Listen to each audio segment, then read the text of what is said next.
What's going on, Washington Commanders Nation? It's your boy Rio Robinson back with the latest and greatest on the Rambling with Rio YouTube channel.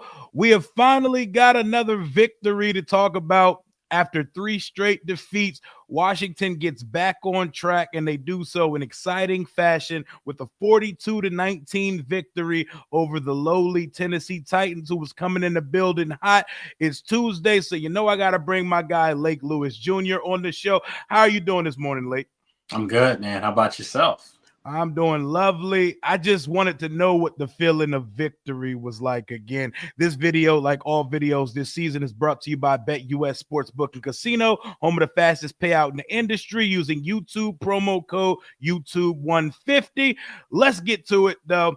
42-19, Jayden in the offense finds their mojo again. The defense shuts down Tennessee through all the relevant parts of the game. Your initial feeling and reaction in the press box on Sunday? It was just a good feeling, man. They took care of business. They beat a team they were supposed to beat, that they should have beat, and that they did beat, and they did it convincingly. This was the team that we saw earlier in the season, Rio, that would jump out on bad teams and put them to sleep early. And pretty much we saw the same thing on Sunday, where at halftime the game was over. And that's what you want from a team that's trying to find their way and get out of that losing doldrums that they were part of over the past month. They needed it badly. It's like when it's been really hot lately and you see that rain for the first time in a while, you walk outside like, oh, we needed this. Washington needed this really bad. They needed a bad team on their schedule to take advantage of. They just came off a loss to a bad team. While divisional, that was a bad Dallas football team that came in here and beat us the week before. But it's nice again to see Washington put another 40 burger up despite kicking woes, and at certain parts of the game, they started to play with their food a little bit. This game was over by the time the first quarter hit zero. One of the most fun first quarters I've seen in quite some time. 21-0 with the ball in Tennessee territory to go up 28-0. It was the opposite of the Monday Night Miracle game versus the Eagles years back. But let's start with Jayden in the Washington offense. First 3-touchdown game in the career of Jayden Daniels, and he had one on the ground, which he had to put a little wiggle. He's running with confidence. For the most part, he's throwing with confidence, minus a couple throws he wish he had back. He looked phenomenal. The running game is where we would probably need to start, because Chris Rodriguez almost had 100. Brian Robinson had a big run. We finally seen a back hit a home run. McNichols was moving. Jayden was picking his spots. It was a great day for Cliff Kingsbury and that Washington offense. Yeah, it was. And, they started off, with the big play. I think it was the third play, actually, of their first possession. Brian Robinson broke the long run, and it just looked too easy. The plays before that, the first play of the game, they went to Terry, which was a sign that, okay, we've got to go to our horse. We got to go to our best player on offense. On the right side, too. Absolutely. Did it on the right side. And the second play, ironically, Rio, Terry lined up on the left side. So there was a little bit of movement there, as far as how they're going to move him around on the day. And I thought it was a brilliant game plan by Cliff Kingsbury. And then, of course, obviously everything did start with the running game. I mean, when you go back to the games that they were winning early in the season, it was the run game that set everything up. The run game kept the defense off the field, too, kept them fresh. The run game allowed for Jayden to not be shadowed in the middle of the field, with teams have started to do recently. So when you get Brian Robinson and company going, it just opens up everything for every player on the roster. And that's when you see the Luke McCaffreys and the Noah Browns and the Ben Sennett's, all these guys had catches. They did. That's what happens when your running game comes to town. And they did. They showed up big time on Sunday. Hell yeah. Brian Robinson over 100 yards again and a touchdown, 6 yards a carry. C-Rod, 94 yards, 7 yards a carry. Jayden, just under 4 yards a carry for 34 yards. McNichols over 30 yards. But Jayden's running with confidence again. When our quarterback is thinking fast and not overthinking, our offense has been unstoppable all year. And I know a lot of people are going to say, oh, but Rio, the Titans stink. The Titans stink. The Titans defense came into this game second in the league, second overall, and like the best third down defense in the entire NFL, coming off a victory versus a 8-win Houston Texans team the week before. So as bad as this team is, we were not expected to mollywop them like we did on Sunday, and we got right to it. Like you said, that first drive of the game, pass to Terry, pass to Noah, B-Rob touchdown, and we were off to the races. 42 points later, Washington's offense looks like it's found its identity again. It hurts not having Eckler for the season, but we have other guys that can tote the rock. And most importantly, it's been a rough month for our offensive line. They were parting the Red Sea all day on that Tennessee defense. Yeah, they were, and and that was surprising because if you look at Tennessee's front four, they're large. I mean, you think of everyone that they would throw at you, and that's one of the better front fours in all of football.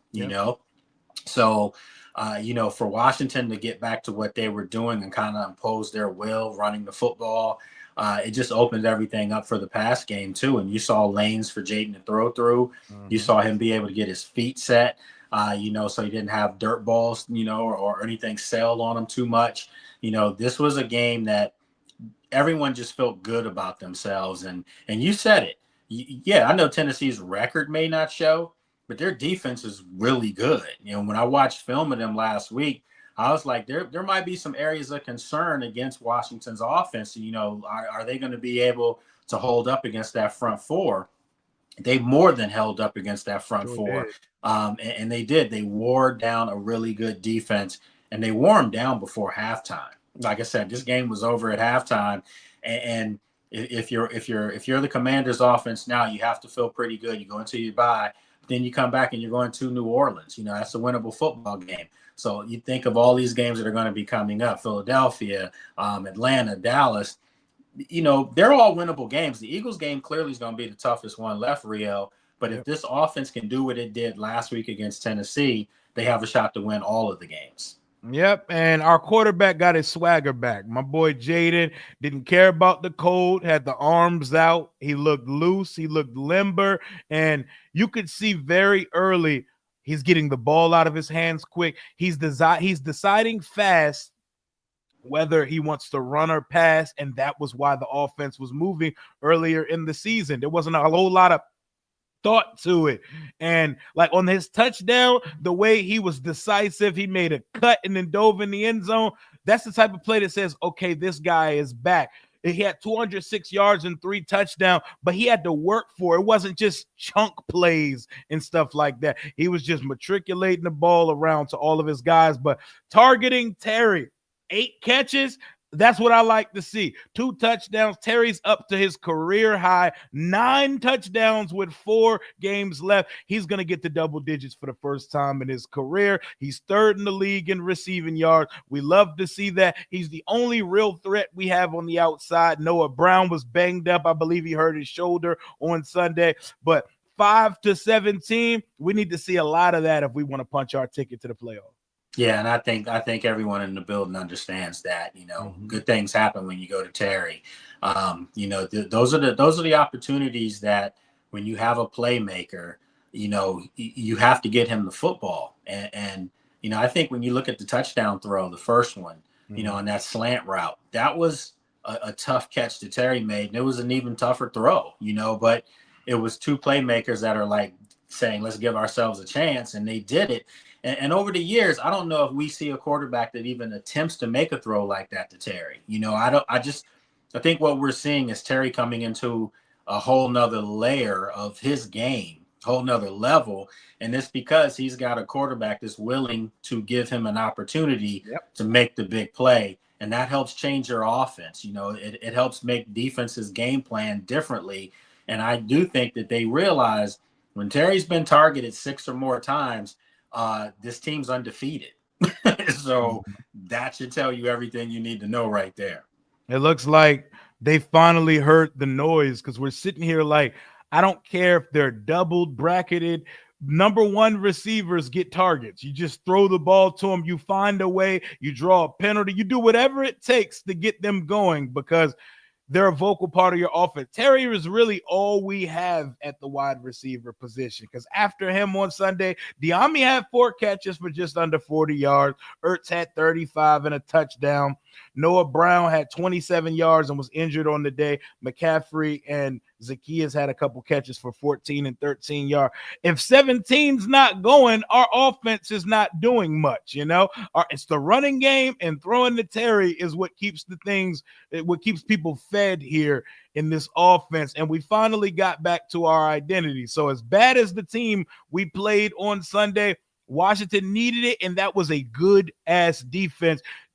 Us, the Lions and the Bills are really the only teams to do this to the Titans all year. They've stacked up a lot of losses, but only a couple of teams have blown them out like that. Washington scores 40 for the 3rd time this year. I believe the last time they scored 43 times in a year was my birth year of 1991. While doom and gloom for a couple weeks took over the fan base, this is such a season we should be proud of as fans. Yeah, and I kept saying, I said it last week on the show with you, like, there's no reason for doom and gloom. I mean, this team's already exceeded everyone's imagination as far as what we thought they could be. I did say, that I thought they were no worse than a 9-win football team, but they're much better than a 9-win football team. If you really look at it, they should have beat Pittsburgh. When you think of that, they should have had a chance to beat Dallas last week. Yeah. That's 2 more wins. You'd have 10 right now. But those are games you can't get back. We understand that. But I just think that for what they did on Sunday, let's face it, Rio, in years past, call it like it is. In years past, they lose to Tennessee. And then the whole thing is just snowballing and snowballing and snowballing. They didn't look like a team on Sunday that was coming off a 3-game losing streak at all. They looked like a team that felt like they were the better team. There was a pep in their step during pregame. I was out and I was just like, they just look energetic. They look alive. And that was something that we didn't see the previous couple of weeks, albeit in big games against the Eagles and Steelers, or even the Cowboys for that matter. You thought the energy levels would be through the ceilings during pregame, and it wasn't. So clearly someone noticed something. And obviously there was chatter amongst the team as far as what Dan Quinn had told us. Jayden said the same thing, that Bobby Wagner spoke to him. Yep. And, Bobby is one of those guys that he's not the rah-rah guy. He just goes out there and he's workmanlike. But he's a first ballot Hall of Famer when he hangs it up. So when he does speak, it has magnitude. It has weight. It carries weight. And he told him, sacrifice more than you've been doing. And, because he said that they do have something special right here this year. And those guys took that to heart, and they jumped on Tennessee and took their heart from them. And sometimes that's what you got to do. And shout out to Bobby Wagner. He had a milestone 13 straight years of 100+ tackles. That is gold jacket type of stuff. Speaking of gold jacket, we need to get one on London Fletcher because Bobby Wagner is one behind the Iron Man, London Fletcher, for most seasons consecutive with 100 tackles. Fletcher had 14. So if Bobby come back for one more year, it would be nice to see him do that in burgundy and gold. Zach Ertz hit a milestone. I believe he caught his 50th touchdown pass. I believe he's up to 10th all-time for tight ends and yards. We had 2 veterans getting milestones. Shout out to our running back, Brian Robinson Jr., because it looked early on in the Dallas game like he could be injured badly, like out for the season type injury. And he ends up later in the week being scratched from injury designation and starting. We finally see a back take one to the crib. We've been waiting for somebody to hit a homer for years, man. Yeah, with B-Rob, if anybody was questioning the guy's toughness, stop. This guy's probably the toughest guy on the team and plays injured. He plays injured. He plays like he's, he has something to prove every time he touches the football. And that's I think the mentality that the offense was missing with him being out, during their losing streak. They missed that toughness. They missed that extra energy that he gives you. And when he's on the offense, another guy, when Brian Robinson's on and he gets 100 yards, they're undefeated. It goes hand in hand with why Terry can be targeted more than normal. It goes hand in hand with why Jayden looks like the Jayden that we saw most of the year up until the last month. When you can run the football in the NFL, all you got to do is look at Philadelphia. All you got to do is look at Baltimore. When they can't run the ball, they don't even look like the same teams. Nope. But when you can tote the rock, it's establishing the trenches. It's keeping your defense fresh, but it keeps everybody involved because now defenses have to be honest and they can't just, back up off of you. Now they got to bring guys up. When you bring guys up, you go over top of them. That's what Cliff Kingsbury's offense is at its best. Yep, 267 yards on the ground is insane for a team whose defense has been balling, and Washington ran it right down their throats. I believe it was Jeffrey Simmons that was just like, we knew what they were going to do coming in. We just did not have a good plan to stop it. We did whatever we wanted in the run game. And what I loved about Sunday is we jumped out so early that B-Rob's pitch count, he didn't have to do too much. We got all his utilization in early, and then you're letting Chris Rodriguez come in and just wear down a defense that does not want to tackle, making a bunch of business decisions. C-Rod, I know that feels good because we released him a few weeks ago. We brought him back. He's now going to play a big role with Austin Eckler out for the remainder of the season for the most part, or he can return as soon as the last game of the season. C-Rod comes in, runs for about 100 yards, and gets in the end zone as well. We've had 4 separate running backs and a quarterback who can be relied on, man. That's a beautiful thing. Yeah, and I think, with Chris Rodriguez, it almost gives the offense a new wrinkle. And that wrinkle is, when Brian Robinson comes out, for all intents and purposes, their power running game goes away. Mm-hmm. Well, now Chris Rodriguez is kind of like a hybrid where he's a sledgehammer. Believe me, he is. Yeah. But he also has a little bit of wiggle to him, too, that he can get into the second layer of your defense. So I think now Cliff Kingsbury has a new toy because you can rest Brian. You don't have to force feed him all the time. You can bring in this other young guy that's a bruiser as well. And then it opens up the game for Jeremy McNichol because he's also a guy that has power, but he also has a little bit more burst. So now I think, with the fact that Eckler's out, you're going to have to depend on all 3 of your backs a little bit more, especially in the pass game. But Brian has shown that he can, catch passes out the backfield. Chris Rodriguez, we'll see if he can do that. So now it just gives the offense a new wrinkle and another person that's excited to get their name called in Chris Rodriguez. Yeah, man, he's decisive. He's a decisive runner. He gets to the hole in a hurry. Our boy Jayden said, I know he's not the fastest, but he may have the best vision in the running back room because he hits the hole as fast as anybody on this roster does, and he's a load to take down. Shout out to Chris Rodriguez for coming in and balling on Sunday. Offensive line, it felt good to see Brandon Coleman in a rhythm again. Felt good to see Algrady getting on guys. Go ahead. Yeah, no, I was gonna say it really did. Mm-hmm. Yeah, Brandon Coleman, he been getting punished these last couple of weeks. He hit his rookie wall for sure. We needed a week to start bullying guys again, and there were holes galore. And for most of the day, Jayden had time to operate in that pocket. And just look how dangerous we are when we can do those things. Yeah, man. I mean, shout out to the offensive line because they held their own. And as I said, they gave Jayden ample opportunity to survey the field, and it was surprising, to be honest with you. I mean, in fairness to Brandon Coleman, you have to think of who he's gone up against over the past few weeks. And TJ Watt, defensive player of the year last year or 2 years ago. And then, of course, look at the Philadelphia front four. I mean, I don't care if it's Carter or Brandon Graham. I know Graham's out now, but whoever it is, they're coming and they're deep. So this was kind of like an indoctrination for him. And I'm glad he got it out the way because now going ahead, obviously going to have the Eagles again, but I don't know anyone else on their schedule that gives him the same kind of work that he would get with the Eagles. And that's a good thing because, when the playoffs come around, if Washington's in it, which I think we both think they will be, they're going to be going up against someone's, defensive end or linemen that are really good. So I think for the most part, these are things that as rookies, even with Jayden, who kind of looked like he had hit a wall, to kick through it, to fight through it and play his game. those are good signs that you got dogs. You got young guys that understand the magnitude of the moment, and they're fighting through and playing good football. And you love to see it, man. And he could dispel the myth of Jayden can't play in the cold. It was pretty chilly out on Sunday. I saw It was folks with, cold. It wasn't chilly. It was cold. hey, I see the trench coats, the gloves, and the scarves being brought out. It was a beautiful day at Northwest Stadium. Those black raise hell flags waving all afternoon.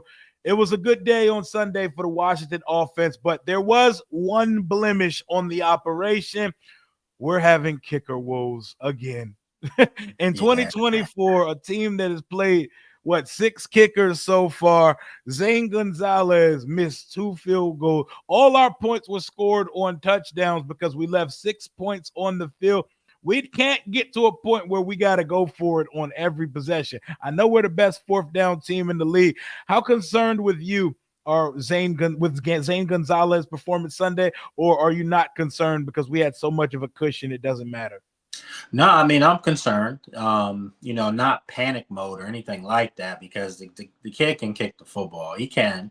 I think, maybe, I don't know. I don't want to get in his head or anything like that, but I remember going back to the Eagles game, and, he did okay, but then when they had an opportunity to take the lead with 6 minutes left in that game, they decided to go for it on 4th down.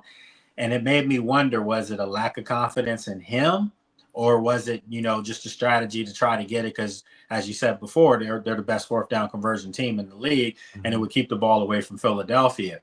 It makes you wonder, though, because then when you go fast forward to last weekend, he missed 2 field goals, and they were wide on the same side of the field, or the same side of the crossbar. So it tells me that it can be corrected. It's correctable, but you just don't want him to go into a slump or go into a confidence situation, because as we see around the league right now, it's not just guys like Gonzalez who's bounced around. It's the best of the best. And Justin Tucker, he's Oh my God. struggling right now. Been struggling for weeks. So you just have to see who can adjust to whatever their mistakes are being right now, and kick the ball better. But I think for Washington, you're right. You don't want to have to hang 40 pieces and 50 pieces on people because you have no confidence in your kicker. Just think about it. If he makes his kicks, that's 48 points that they have right there. And it also changes the outcome of the game as far as just how you call it. So we know that, they're going to need this guy to be automatic, to be able to do what Austin Seibert was doing consistently up until the Dallas game, where you could just see something wasn't right with him in that game. They're going to need that, especially if they are going to be in the playoffs or make the playoffs. Yeah, Justin Tucker, I can't believe my eyes. One of the greatest, if not the greatest kicker of all time. He's lost all his aura. He's losing them football games. Like, they've lost by like a total of 22 points in their 5 losses this year, and he's left 22 points on the field this year. I was watching the Ravens saying, damn, Justin Tucker's going to lose them a playoff game because this is bad. Like, those. It might lose them a playoff spot if it continues, because Baltimore's, they're plummeting. I still, for the life of me, think that they're one of the top 2 or 3 teams in football. I just still feel that way. But man, you can't get back to putting it all on Lamar. You just can't. You got Derrick Henry. You should be able to do more. But I think now they're going to have to realize they can't rely on Justin Tucker to bail them out. You remember the games Justin Tucker was kicking 4 or 5 field goals for the Ravens. They'd win the game, 12-7, 12-10, 15-10, and they were all Justin Tucker field goals. Well, you can't have that now.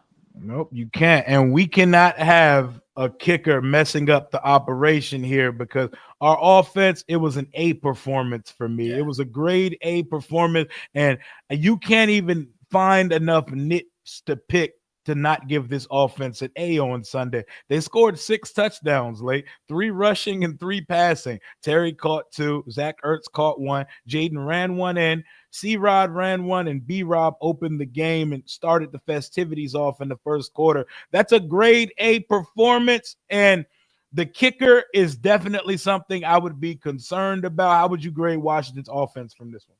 I'm going to do something I haven't done all year. I'm going to give them an A+.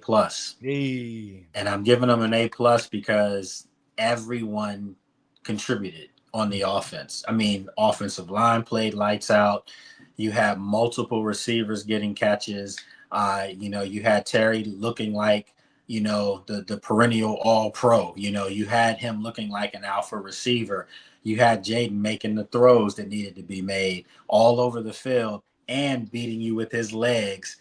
And then, of course, the running game. I mean, seriously, 267 yards on the ground. That's college football numbers, folks. Yep. Not against NFL teams that are top 5 ranked defenses. So Right. there's nothing you can say about the offense on Sunday. I mean, hell, they were up 21-0 after the first quarter.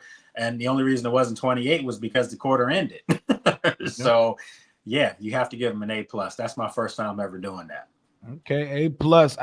Now I feel like I want to give them an A+ because you can't get mad at 6 touchdowns. Teams don't just score 6 touchdowns in a game, and we just scored 40 for the third time in 33 years. Man, this is something to be excited about. Whether it's versus a good team or a bad team, we were a 4-win team last year, and Jayden, it was nice to see Jayden get his swagger back, and it was nice to see Jayden get a stat padding game because everybody gets one versus a bad team, and we needed this for the rookie of the year agenda because it was starting to get closer than it needed to be. A 4-touchdown game will wake folks up again to remind them I am here. I'm doing historic things. Focus, lock in. We hit a wall, but we still got more games to go. This offense and this team desperately needed this bye week that's coming up this week. Absolutely. And I mean, you go into your bye week a little beat up and battered, but when you go in with a win, the bruises don't feel as great. The injuries don't hurt as bad. And I think, for this team, it could be a blessing or it could be a curse. It could be you just rolled a team that was a top defense and you put up massive numbers and a lot of points. You kind of want to keep that thing rolling and go right into New Orleans next week. But no, man, these guys mentally and physically, you could tell the fatigue was there. And for them to be able to get the win, it's just going to make next week's preparation when they come back for New Orleans be amped up. Because also you got to think about Jayden going to Louisiana, where he started LSU and won the Heisman Trophy last year. And then also it should be, yes, the return of Marshawn Lattimore, the first unveiling for him in a Commander's uniform, but returning to the team that they traded to him for in New Orleans. So I think it's going to be a lot of juice built up for them coming off that bye. And I'm glad you brought up Marshawn Lattimore, which is a perfect segue to the defensive side of the ball. You were out there at practice last week. Were you able to get a good look at Marshawn running with the team? How did he look? What were your observations when you did see him out there last week? I mean, he looked good. I mean, he wasn't, they weren't doing like full blown sprints and things like that, but you can just see the way his body was moving, the backpedaling, side movements.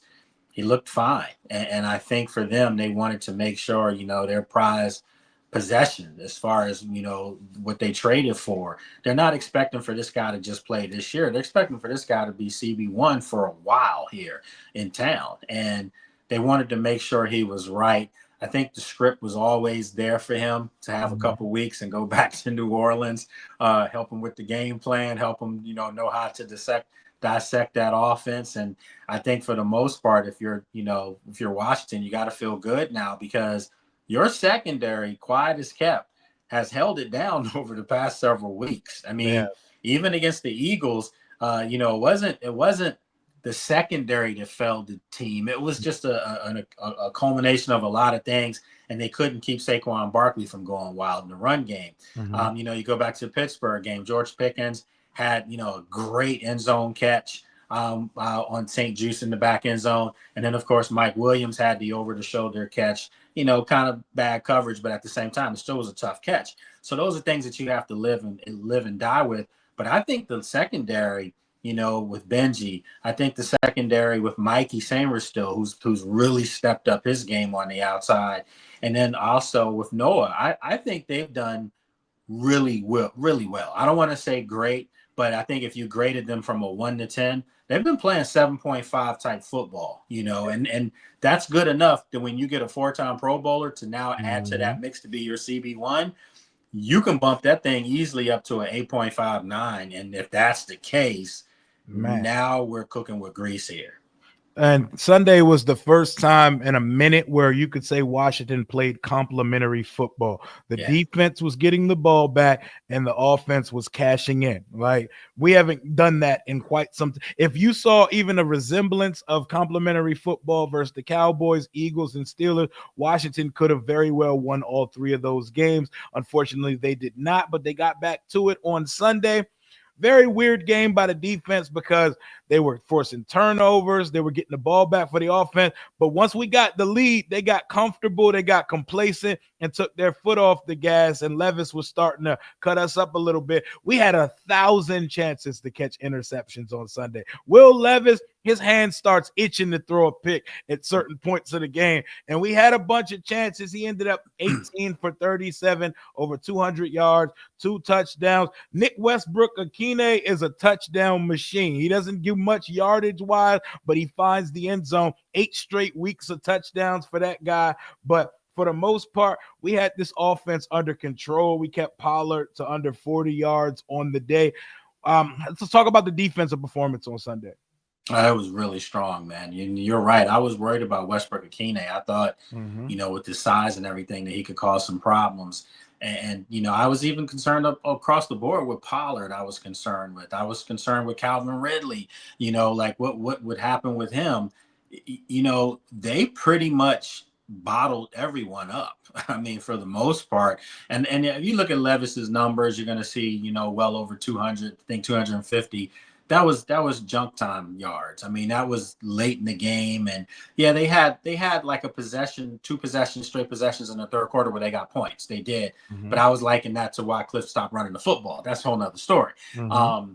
So they kind of had a little bit of momentum, but then the defense clamped down on them again, and I think Frankie Louvu was the catalyst. I mean, he's a guy that's just crushing heads out there, and his presence is felt. He's all over the field. Mikey Sanders still caused the fumble of Pollard. You got to shout out Tyler Owens. He had, Mm-hmm. a strip on special teams that caused the fumble. And those were on consecutive possessions, by the Yeah. way. And then that's when the floodgates open. So you have to give the defense the credit because, they've been bruised and battered, man. They have been over the past few weeks playing against some physical football teams and physical offenses in Pittsburgh as well as Philadelphia. And then Dallas came in and ran the ball with Dowdell. They ran the ball right down the throat of Washington. Mm-hmm. So I think for Washington to have this type of rebound game where everyone contributed as well and they were causing turnovers, had a couple sacks, that's what you want from your defense. Yep, I'm not mad at it at all. They held these guys under 300 yards of total offense. They held them under 250 yards of total offense. That's domination. Yes, they had spurts of the game. We gave up a couple big plays. Westbrook Akine burnt our boy Mikey Sanders still a couple times, but Mikey Sanders still made big plays in this game. He knocked the touchdown down. He forced a fumble early on that Washington was able to punch in for a touchdown. That's the complimentary football we're talking about. And hopefully after the bye, we're seeing Marshawn Lattimore unveiled in this secondary for the first time versus former team. If we don't see Marshawn Lattimore after the bye versus New Orleans, does that mean re-aggravation or this thing was a lot worse than we thought it was when we took it? It could be both. Yeah, if you don't see him, Rio, it might be both. It could be something that sprung back up on him, and then maybe we didn't realize that it was going to be a situation like that. But I think he should be good to go because the good thing is that you have almost 2 weeks before you step foot on the field, in a game for him. So that's another 2 weeks, and if my numbers add up correctly, that will have been at that point, on that Sunday in New Orleans, that would have been 6 weeks, Yep. for him to get right. So yeah, and one thing I do know about this coaching staff and the trainers, shout out to Al Bellamy and Samantha Hawkins, as my folks, they're doing a really good job. And I think that, this new regime doesn't want to force anyone out there if they're not ready. And then you can think about Brian Robinson as a testament to that. You know, he had the hamstring and then the knee, and they made him wait. He comes back and then has a gruesome looking injury against Dallas, where I'm thinking, oh my God, he might be out for extended period, like you said earlier. Yep. And they get him right, and he has one of the best games that he's had this season. So I think that they're going to make sure that Marshawn Lattimore is ready to go against New Orleans, and I'd be shocked if he's not out there. Definitely want to see him out there. The defense, we definitely gave up some big stuff as we always do. And we have a problem of leaving the middle of the field open when we're in zone defense. And we sometimes run into the issue of not knowing whether we want to be a zone team or a man team. I think once Lattimore's thrown out there, you rectify that issue. But Jeremy Chin has had a couple miscommunications, one versus Dallas that led to a touchdown, another versus the Titans that led to a touchdown. But he's having such a good season. He's allowed to have a mishap or a misstep every now and then. I'm liking what I'm seeing from that safety group, him and Quan Martin. Yeah, they're getting better and better each week, and they're learning how to play together because, in retrospect, they're very similar type players. Just that Jeremy's a lot bigger. They're tacklers. They're force players. They're physical guys. But now they're doing things on the back end. Intercepting passes, tipping balls away. That's what you want. And then I think it'll make life a lot easier for them when Marshawn is on the field, because he's a guy that can kind of neutralize the side of the field for you. Yep. That'll allow these guys to wreak even more havoc in their own respective way. So, I think Mikey Sanders still benefits the most too, because he's going to get some action now. And he is a ball hawk. He is a guy that makes plays.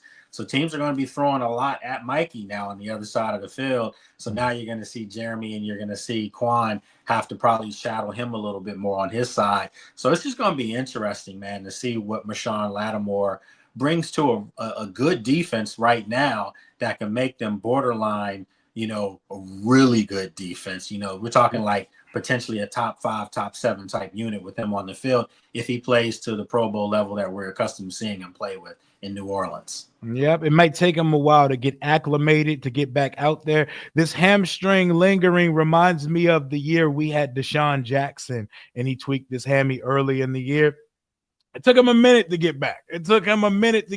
Because soft tissue injuries are nothing to play with. Yeah. Our linebackers make such a difference, man. Frankie Louvu he's making a case to be an all-pro. We know he's going to be a Pro Bowler. Him and Jayden and Terry, they're getting votes like crazy right now. He's going to be a Pro Bowler, but he's looking like an all-pro. We're talking about a guy trending to 100-plus tackles and 10-plus sacks. He got his 8th sack of the season. He's now a half a sack behind Fowler Jr. for the lead on the team. He's just everywhere. The first couple drives of the game, it felt like it was just the Frankie Louvu show. He was either batting a pass down, tackling someone for loss, or sacking the quarterback. He even tipped it to a lineman and made the tackle on the same play. A deflection and a tackle. Louvu's such a dog, man. Yeah, I mean, he had a big hit on the first drive for Tennessee.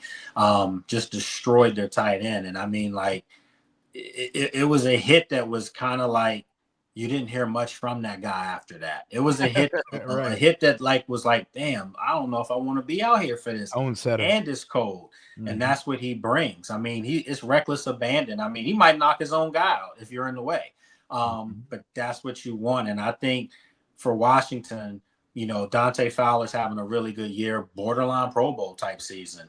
But you safely can say everything on this defense starts in the middle of that field with Bobby Wagner and Frankie Louvu.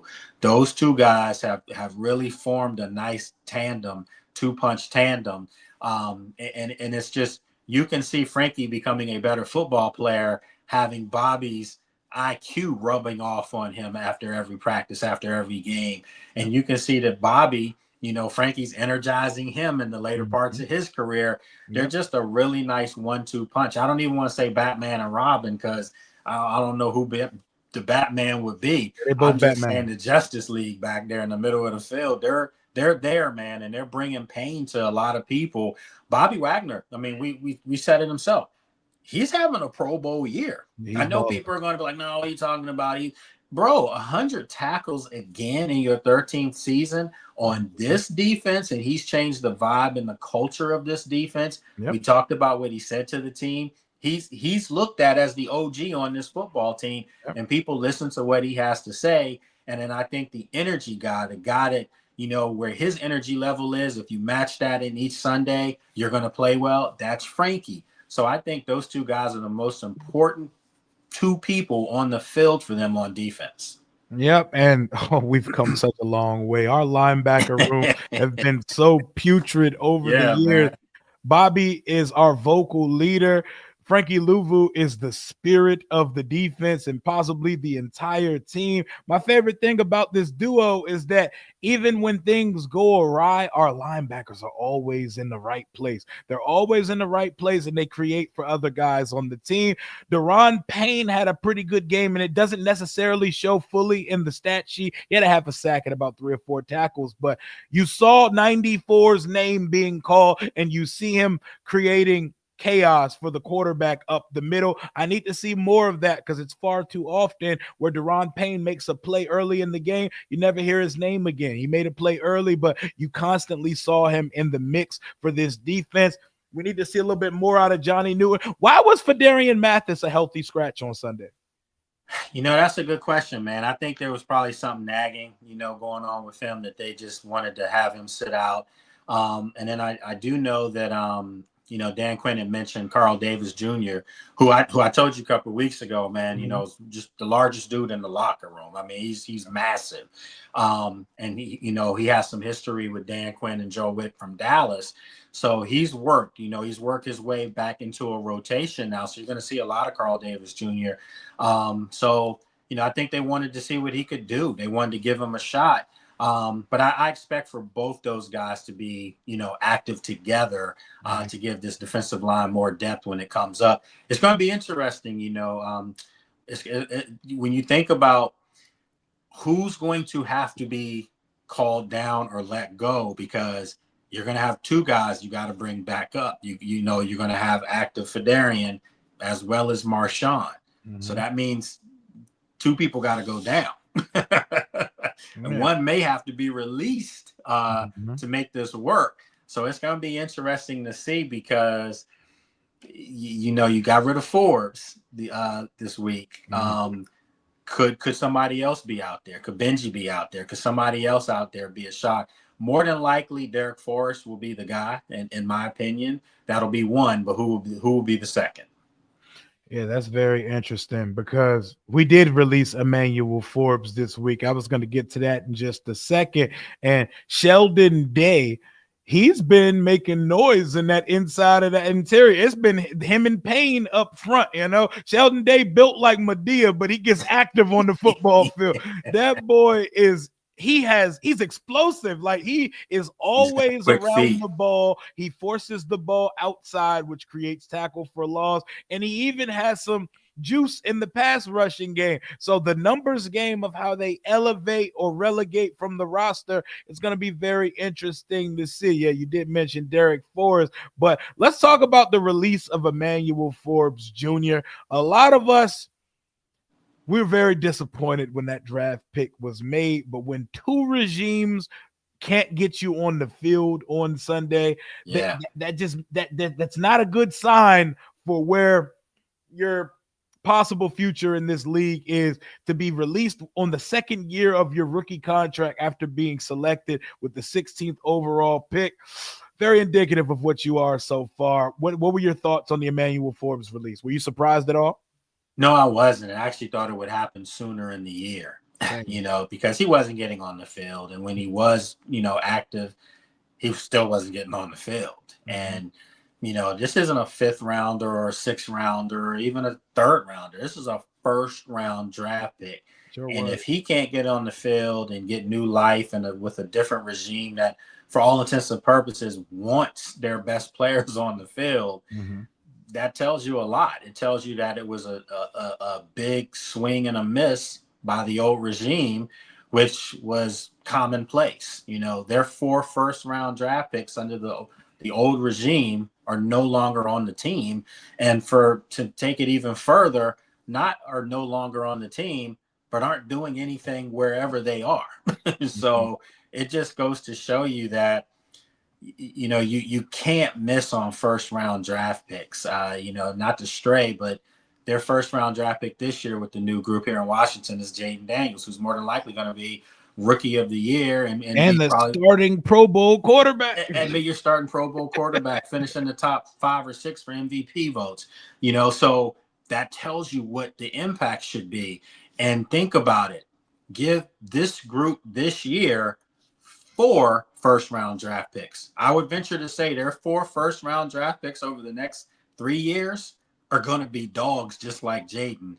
So it just goes to show you how bad that pick was for Forbes, especially when you had a Christian Gonzalez sitting out there. You had the kid Banks sitting out there. Those were huge misses, for them not to get anything for him. I mean, and just to release these guys, they're not getting picks or anything. No That's comment. a bad look.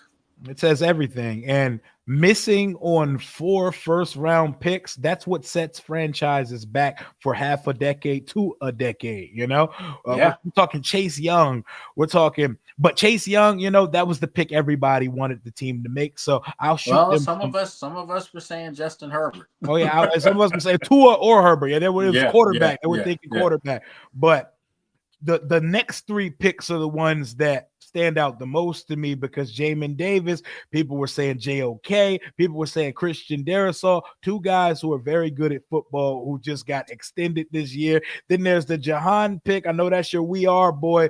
There was Olave. There was Kyle Hamilton, who's probably the best safety in the league right now. And then with Forbes, it was Christian Gonzalez. It was the easy pick to make, but or Joey Porter. Joey Porter was sitting there too. I know you always gonna get your We Are boys in there. I mean, I'm just saying. I just thought that those 2 corners were long and rangy and physical, that could play man to man. But I think the talk at the time was Rivera wanted and Del Rio wanted guys that could play some zone and turnover. Yeah, but I mean, we didn't see any of that because their defenses weren't created to do those things. It was just a bad pick, and you feel bad for the kid because Emmanuel's a really nice kid. He truly is, and I wish him nothing but the best. Hell, man, he went from this to LA, so it's a little bit of a slight turn up, to go to LA. You don't have to worry about the cold. And hopefully Sean McVay and that crew out there can get the best out of him, because he definitely didn't do it here in Washington. And you can't put that on Dan Quinn and this new group, because they tried to rehabilitate the dude and give him an opportunity. He just couldn't do it. So sometimes, as Dan Quinn himself told us right after the game on Sunday about Emmanuel, he told him sometimes, a change of scenery is good for everyone involved. He said there's guys on this roster right now that have had the same thing happen, where they were first rounders or high draft picks and they didn't do well wherever they were. And now this part of their career, everything's coming around for them. So we wish them well. Hollywood Forbes, man, best of luck out there in LA. But to wrap up the defensive side of the ball's performance versus the Titans on Sunday, how would you grade it? Man, I'm going to give them a B+. I think, actually I may change that. I might give that defense an A-. I mean, they had the big play, to Westbrook Akine, where he got over Benji. It was a Mikey. Mikey.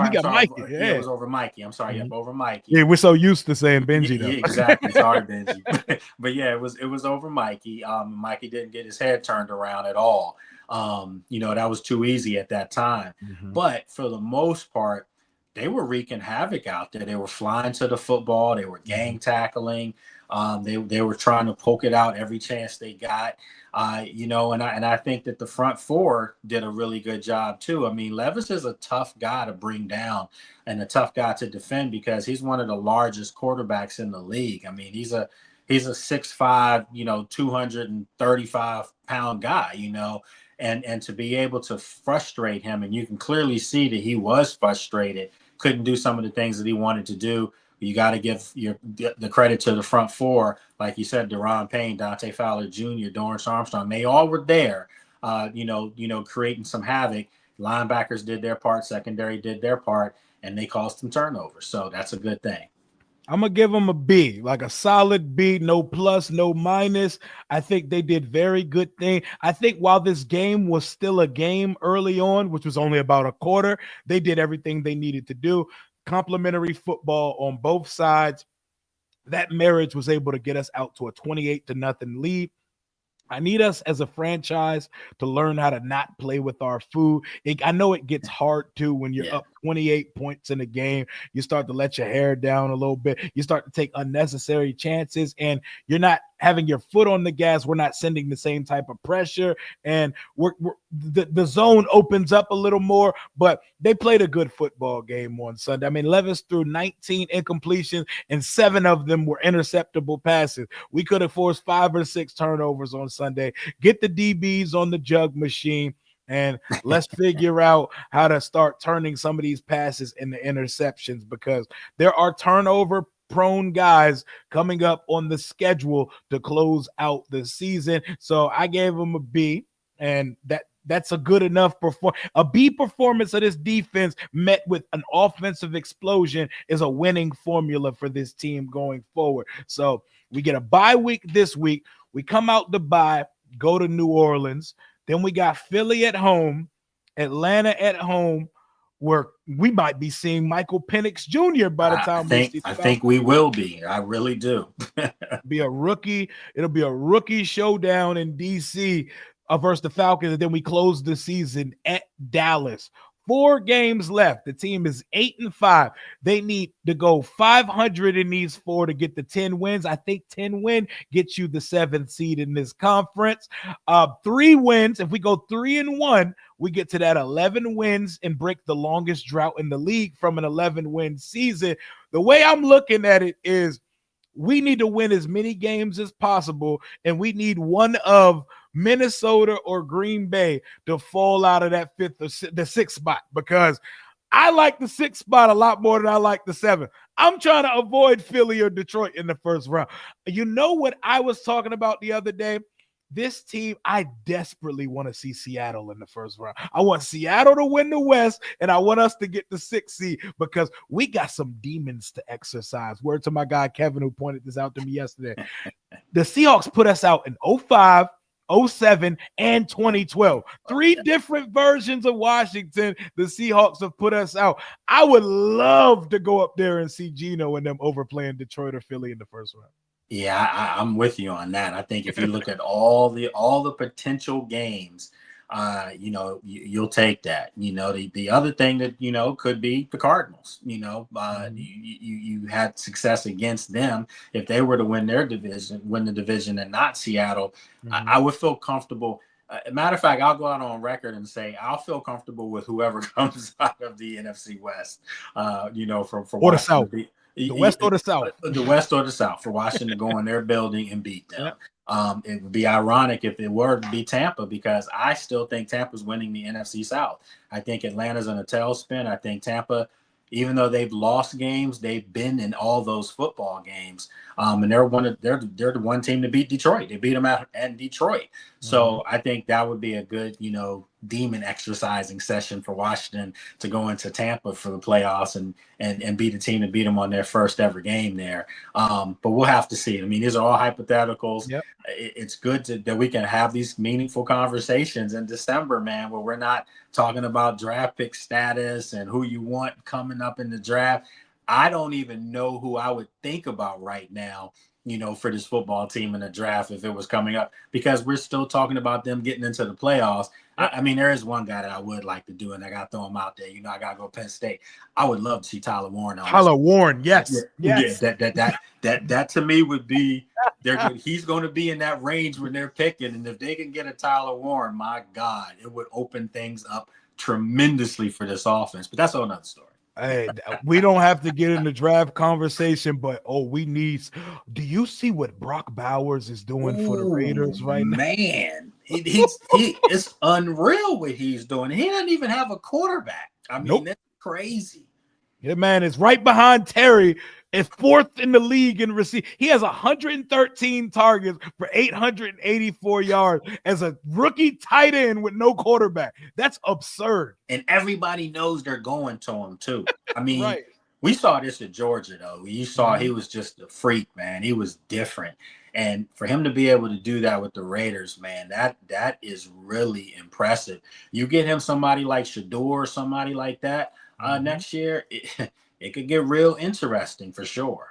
Yeah, man, a good tight end is the ultimate elixir for a young quarterback. Man, we need him. I know he has a good rapport with old ass Zach Ertz, but we need some young blood that can catch the ball consistently and be a dynamic playmaker. But we don't even have to talk about the draft yet. Right now, my number one thing, the only thing that matters over these next 4 weeks, Washington needs to get some playoff experience in year one. Now that we've put ourselves in position to, Jayden Daniels, all these young kids on this team, they need to know what it feels like to get a playoff game. Even if that's one and done, that is a very successful first season of rookie GM, rookie coach, 20 something new players, new coaching staff, all of that.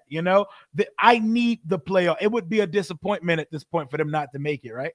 Yeah, it would be, and I would be shocked if they didn't make it. I mean, Mhm. everything's there for them to make it. You pretty much have to win your two home games. Yeah.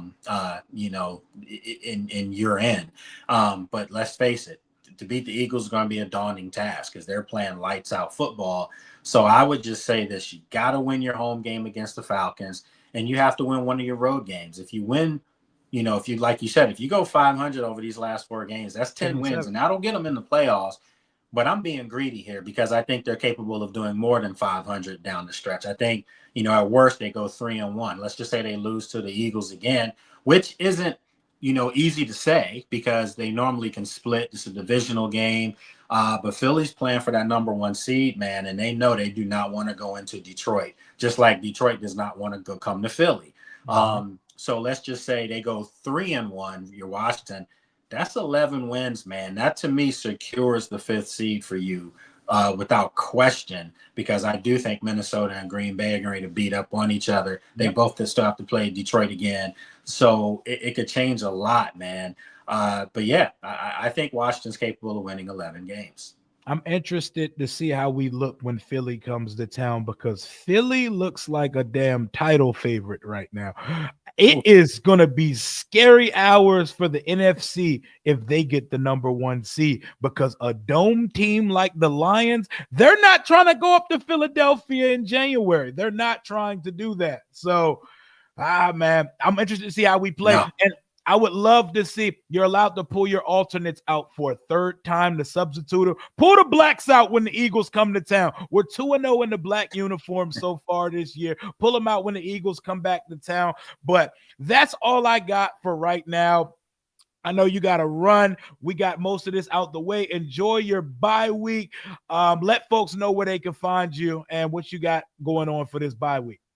Yeah, man, you can check me out on social media, Lake Lewis Jr.